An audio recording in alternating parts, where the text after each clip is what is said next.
সময়টা সত্যি খুব খারাপ যাচ্ছে স্যার। নালে বলুন না, সব কিছু প্ল্যান, ফাইন্যান্সিংয়েরও কোনো অসুবিধা নেই, তা সত্ত্বেও প্রত্যেকটা স্টেপে আমরা আটকে যাচ্ছি sir. Sir, oh I am so sorry, আমি পরে আসছি স্যার। না না, বলে যাও। স্যার, কাল আদিত্য ব্যানার্জির বোর্ড মিটিং আছে হসপিটালের ব্যাপারে। কাল?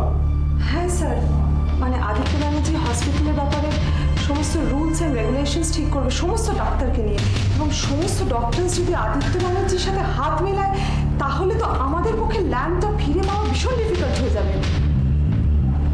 আপনি দাঁড়িয়ে আছেন কেন? বসুন। রনি স্যার, ম্যাডামকে একটু ঠান্ডা ঠান্ডা দাও। বসুন। Thank you sir. কি হলো? যাও। স্যার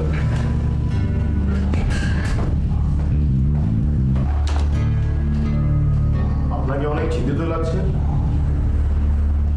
হ্যাঁ স্যার, আমি ভেবেছিলাম আপনি এই খবরটা শুনে কোনো স্টেপ নেবেন। হ্যাঁ স্যার, আপনি তো বলেছিলেন যে আপনার ওই ল্যান্ডটা চাই, যে কোনো উপায় আপনার ল্যান্ডটা চাই। আচ্ছা, বলতে পারেন ওই জমিটাই আপনার কেন চাই? 2-1 বিঘের ওপর একটা হসপিটাল তৈরি হবে, সেটা আপনার টাউনশিপের একটা কোণে পড়ে থাকবে, তাতে আপনার টাউনশিপের কি এমন ক্ষতি হবে মিস্টার প্যাটেল? ক্ষতি? ডক্টর আদিত্যের ওই লিসেন ম্যাডাম, ওই জমিটা হচ্ছে আমার টাউনশিপের মধ্যে একটা ব্ল্যাক স্পট। ওই জমিটাই হচ্ছে আমার টাউনশিপের main entry from the bypass. ওটা পরিষ্কার না হলে আমার লোকজনদের অনেক ঘুরে আসতে হবে। বাই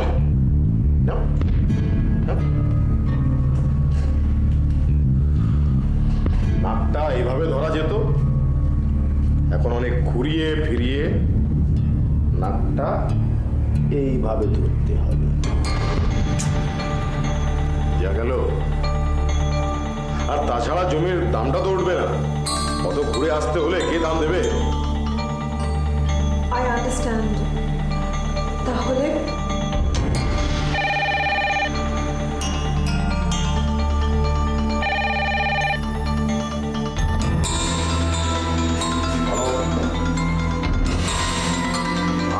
কালাম ভাই,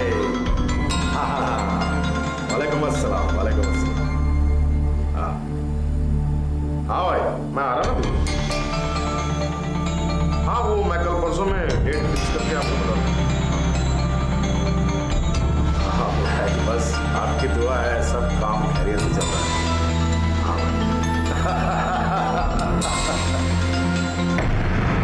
नहीं, कोई प्रॉब्लम नहीं है भाई। मैं दुबई आएगा तो यहाँ मेरे आदमी हैं, वो लोग सब काम संभाल लेंगे। हाँ, मैं सब फिट करके आएगा। अच्छा भाई, सलाम भाई। হ্যাঁ মা, সবাইকে চিঠি পাঠানো হয়ে গেছে। দাঁড়াও, তাও একবার দেখে নিচ্ছি।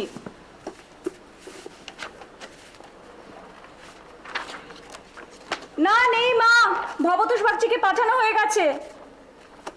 আজকে ভবতোষ আমাকে ফোন করেছিলেন, কাল উনি আসবেন। আসবেন না কেন? ওনার কাছে চিঠি তো চলে গেছে, চিঠি কুরিয়ারে গেছে। দেখনি না, সবাই বুঝতে পারছে হাসপাতালটা নিয়ে একটা গন্ডগোল চলছে। গন্ডগোল? কিসের গন্ডগোল বলো তো? তুমি বা মা নাই মানতে পারো, কিন্তু হাসপাতালের গুডউইলটা আমার উপর দাঁড়িয়ে, সেখানে আমি যখন নেই। কেন বারবার বলছো বলো তো আদিত্য যে তুমি নেই?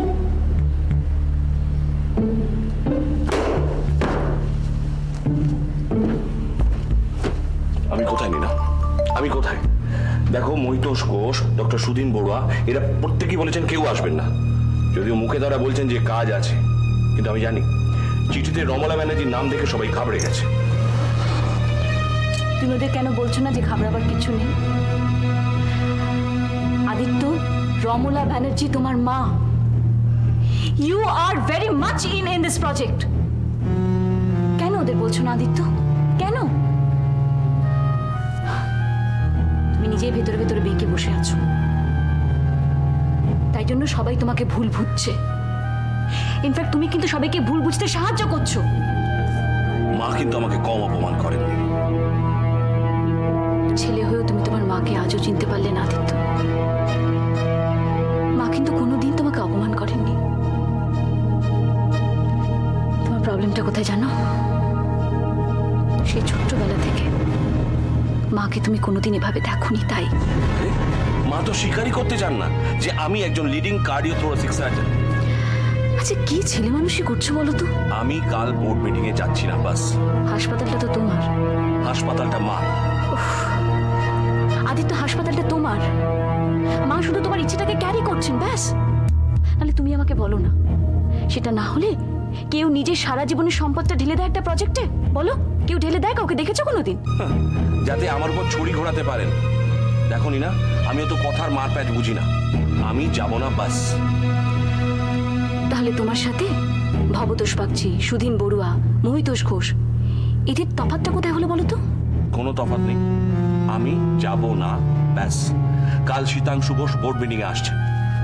কে শীতাংশু বোস? ডক্টর শীতাংশু বোস। এই ডক্টর শীতাংশু বোস আর সমর রুদ্রর সঙ্গে আমি স্টেটসে মেনলি কথাটা বলেছিলাম। ডক্টর রুদ্র অলরেডি খেপে এবং আর শীতাংশু বাবু যে কি করবেন সে আমি ভাবতেও পারছি না। ডক্টর রুদ্রকে তাও একটু সামলানো গেছে, কিন্তু শীতাংশু বাবুকে আটকানো খুব মুশকিল। কিন্তু ওনার মুখে যা আসে উনি তাই বলে দেন। তাহলে তো তোমার আরো সেখানে যাওয়া উচিত। মাকে কি বলতে না কি বলবে না। না, আর কোনো কথা না। তুমি ওখানে যাচ্ছ Aditya, and that is fine.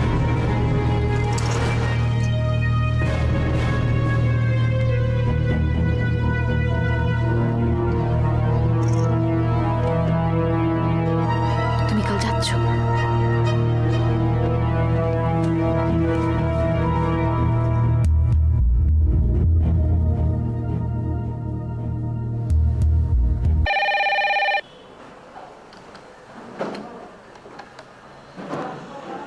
Hello, Patel here.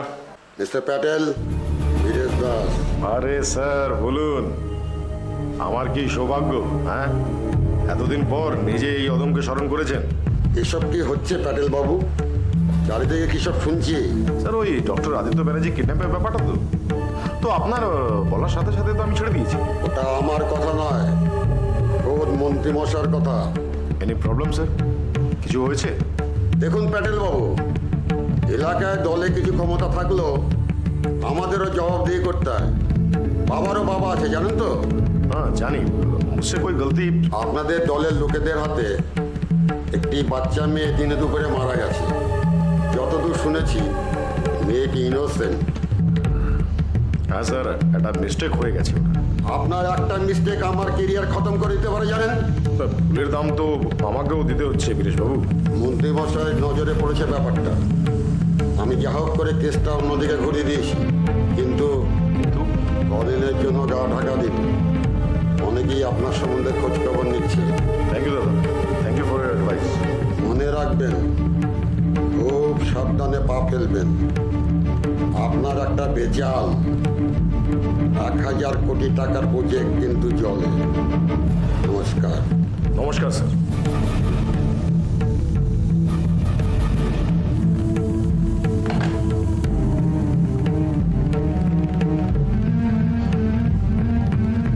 বিপদ যখন আসে দল বেঁধেই আসে।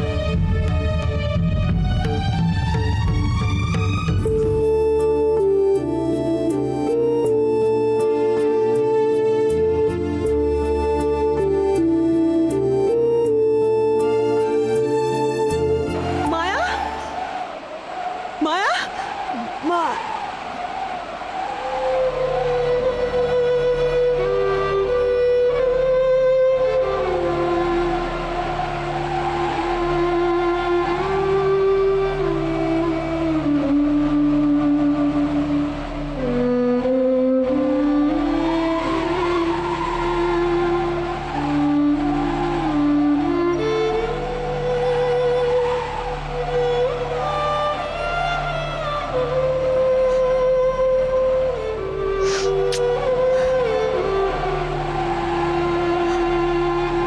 শাস্ত্রে বলে মৃত্যুর পরও আত্মা থাকে। মায়া, মায়া তুই আমাকে দেখতে পাচ্ছিস? মায়া আমাকে দেখতে পাচ্ছিস তুই? আমি আছি, আমি তো আছি মায়া, আমি তোর খুব কাছে আছি। হ্যাঁ রে, তোর সাথে আছি রে মায়া, আমি তোর সাথে আছি।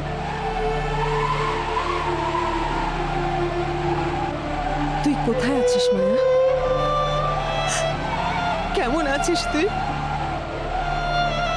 ভালো আছিস তো মায়া? জানিস মায়া, আমি না, আমি তোকে ছাড়া একদম ভালো নেই মায়া, আমি তোকে ছাড়া পারছি না, আমি থাকতে পারছি না মায়া, মায়া।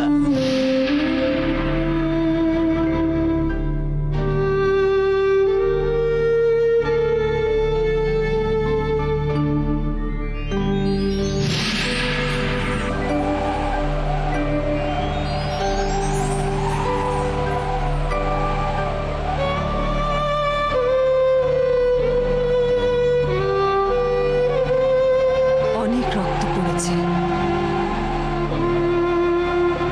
খুব কষ্ট হয়েছে তোর।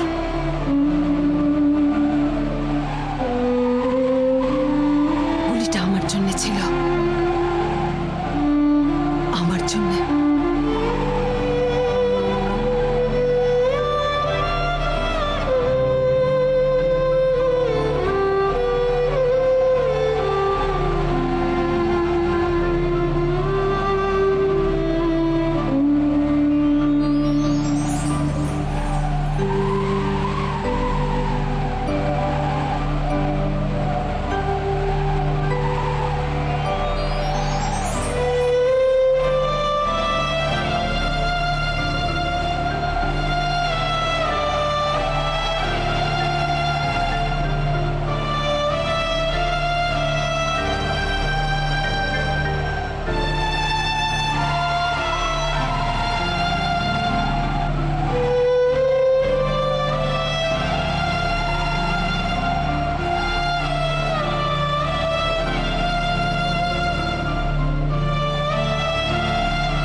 আমি আর কাঁদবো না মায়া,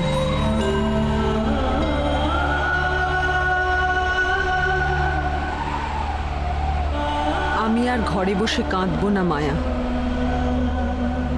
আমি বাঘের গুহায় ঢুকবো। বাঘের সাথে সাথে পাঞ্জা লড়বে তোর মা। যত রক্ত তোর পড়েছে, যত কষ্ট তুই পেয়েছিস, সেও তত কষ্ট পাবে। হ্যাঁ মায়া, তারপর আমার শান্তি, তারপর আমার শান্তি।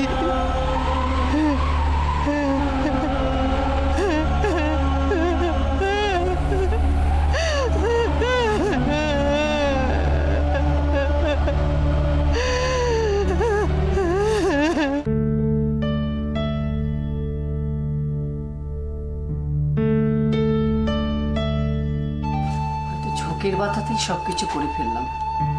কিসের ঝুঁকের কথা বলছো তুমি মা? আজ পর্যন্ত তুমি যা যা করেছো তার মধ্যে তো কোথাও কোনো ভুল ছিল না। না রে, আর তাছাড়া ঝোঁকের কথাই যদি তুমি বলো, ঝোঁক না থাকলে কোনো কাজ হয়? মিনা, ডাক্তারদের যেসব চিঠিগুলো পাঠানো হয়েছিল না, তাতে খোকার নাম ছিল না, আমার সই ছিল। হ্যাঁ তো আদিত্যর নাম না দেখে ডাক্তাররা হয়তো কেউ আসেনি। আর আদিত্য মানে কি বলবো, এই প্রজেক্ট থেকে একদম দূরে দূরে আছে, যেন আমরা সব বাইরের কেউ। দেখো মা, আজকের এই বোর্ড মিটিংয়ে যে সমস্ত ডক্টরদের আসার কথা ছিল তারা কেউ আসেনি। ওকে ফাইন, ঠিক আছে। এরপর আমরা ডিরেক্টলি ওদের ফোন করবো, আর কোনো চিঠি নয়। এবং ফোন করে জিজ্ঞেস করবো কেন তারা আজকের বোর্ড মিটিংয়ে অ্যাবসেন্ট। ব্যাস। খোকা কোথায় রে? বাইরে। খুব রেগে আছে না? ওর স্বপ্নটা আমরা ভেঙে দিলাম। মনে হয় ওই এনআরআইরা টাকা ঢালবে বলেছিল, সেটা হলেই ভালো হতো। ভালো তো হতোই বা, সেটা বুঝলে অনেক অনেক পরে বুঝলে বা। আজকে এই বোর্ডরুমের মিটিং এ ডাক্তারেরা এখানে ভর্তি থাকতো তোমার জন্য, শুধুমাত্র তোমার জেদের জন্য আজকে এই অবস্থা। কেন বাজে কথা বলছো আদিত্য? ভুলে যেও না, এই হাসপাতালের পুরো টাকাটা, প্রায় পুরো টাকাটা কিন্তু মা দিয়েছে। আর তুমি তোমার এনআরআই এর কথা বলছো? তোমার এনআরআই কবে তোমাকে টাকা দিতেন তারপরে তোমার হাসপাতাল হতো? হতো না আদিত্য, হতো না। এটা কি হাসপাতাল হয়েছে? একটা বিল্ডিং তুলে ফেললেই হসপিটাল হয়? আরে কে করেছে হাসপাতাল, তার গুডউইলের উপর পুরো হাসপাতালের ফিউচারটা নির্ভর করে। কে চেনে হ্যাঁ রমলা ব্যানার্জিকে? কেউ চেনে না। সারা জীবন চার দেয়ালের মধ্যে থেকে শেষ বয়সে এসে একটা কিছু করতে চাইছে, যেটা না করলেও হতো, তাই না? কিছু করি মানে হাসপাতাল তৈরি? মা, এটা একটু বাড়াবাড়ি না? এনআরআইদের সব কথা দেওয়া হয়ে গেছে, ইস্ট ব্যাংক হসপিটাল হবে। আমার আর কাউকে মুখ দেখানোর উপায় রইল না। যবে থেকে প্রজেক্টটা শুরু করেছে মা, তবে থেকে তুমিই তো এই প্রজেক্টটা থেকে নিজেকে সরিয়ে রেখেছো। কেন বলো তো আদিত্য? মা তো তোমাকে ছাড়া কোনোদিনই প্রজেক্টের কথা ভাবেননি। তোমার স্বপ্নই তো মা দেখেছেন। চুপ করো। তুমি যদি আজ তোমার ডিউটিটা ঠিকঠাক পালন করতে, তাহলে এই ডাক্তার ছাড়া খালি বোর্ডরুমে বসে আমাদের দেওয়াল দেখতে হতো। কি ডিউটি করিনি আমি? আমার স্ত্রী হিসেবে তোমার মাকে বোঝানো উচিত ছিল আমার স্বপ্নটা কি, কি ভাবছি আমি। তা না করে তুমি মায়ের সুরে সুর মিটিয়েছ। আজ তার রেজাল্টটা দেখো। একটা রুদ্র আমাকে যা নয় তাই বলে গেছে আমার চেম্বারে। কি ভেবেছো তোমরা? হ্যাঁ, বাকি ডক্টরেরা ছেড়ে কথা বলবে? পুরো ফ্লপ। এত যে চেঁচাচ্ছিস খোকা, বুকে হাত দিয়ে সত্যি কথা বলতো। এই যে ডাক্তাররা আজকে আসেনি, তার জন্য তুই স্বস্তি বোধ করছিস না? মুখে বলছিস বটে, কিন্তু ভেতরে ভেতরে কিন্তু রিলিফ ফিল করছিস। Well, may I come in? Sitanshu